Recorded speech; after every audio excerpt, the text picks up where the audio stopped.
What's up, everybody? First things first, Merry Christmas. It's Christmas Eve. I'm sure it's probably already Christmas in other parts of the world.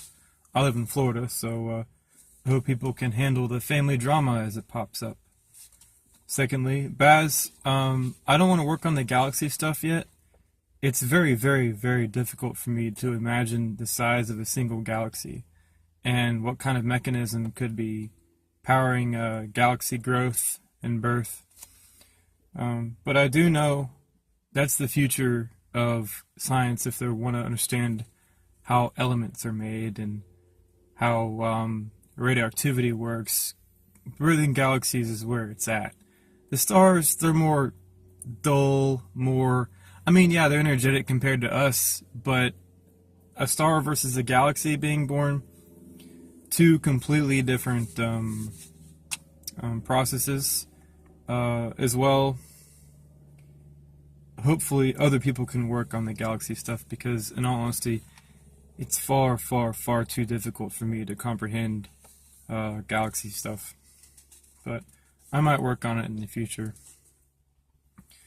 For this talk, I want to talk about the paper I have here. Updated Kepler exoplanet discoveries due to new theory of planet formation. I'll link this to the bottom. According to NASA's Exoplanet Archive, which is exoplanetarchive.ipac@caltech.edu, they have light curves, the number of light curves, to be 40,601,244. That's of December 19th. But more recently, they've updated it. As of Christmas Eve, the number is 40,726,580. That's an increase in the number of light curves by 125,336, if my calculator didn't mess up or I didn't type anything wrong in there. Over 125,000 more light curves. And for those who are not familiar with this theory, the obligatory Walensky-Taylor diagram shows quite clearly that young exoplanets are called stars. So the fact that they found 125,000 light curves essentially means they found 125,000 plus more exoplanets. Because that is what a star is. A star is a young, hot exoplanet. And what they do is they cool, collapse, shrink, and die, and combine their elements into molecules, and they form things that we are very, very familiar with. Things like Earth, and Mercury, and the Moon, and Mars, and Venus, and Jupiter, Saturn, Uranus, and Neptune, and all the other exoplanets, soon to be many tens of thousands and even hundreds of thousands of smaller exoplanets on the list. And I just wanted to show you guys that because it's a bit problematic for astronomers to realize this. If you also go to the Exoplanet Discovery Archive, they have all stars as being at least 2,661 Kelvin.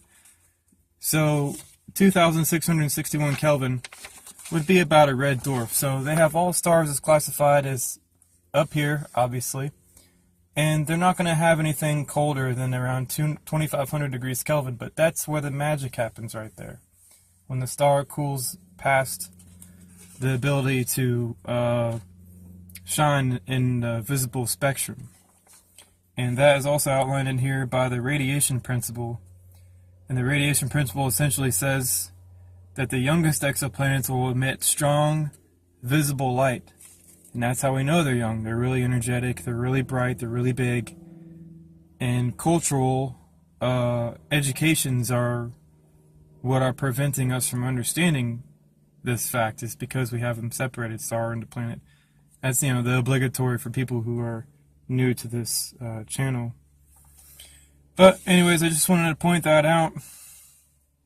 Lots and lots of exoplanets are already found. The fact that they're called stars is where they they make their mistake. And last but not least, it's too much for me not to talk about it. The UFO phenomenon, again, was under the table acknowledged by the government. They said they had a secret program that was out there trying to figure out what these things were. And as well, my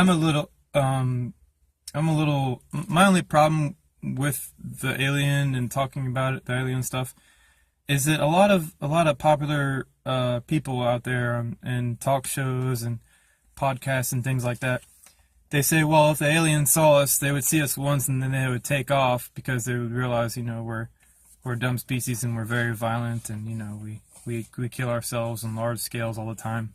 What alien would want to hang out with us? But what they're forgetting is it isn't aliens. More than likely, it's aliens. There's probably fucking shitloads of different species that are visiting us. I mean, this goes back to Baz. I can't imagine the size of a single galaxy.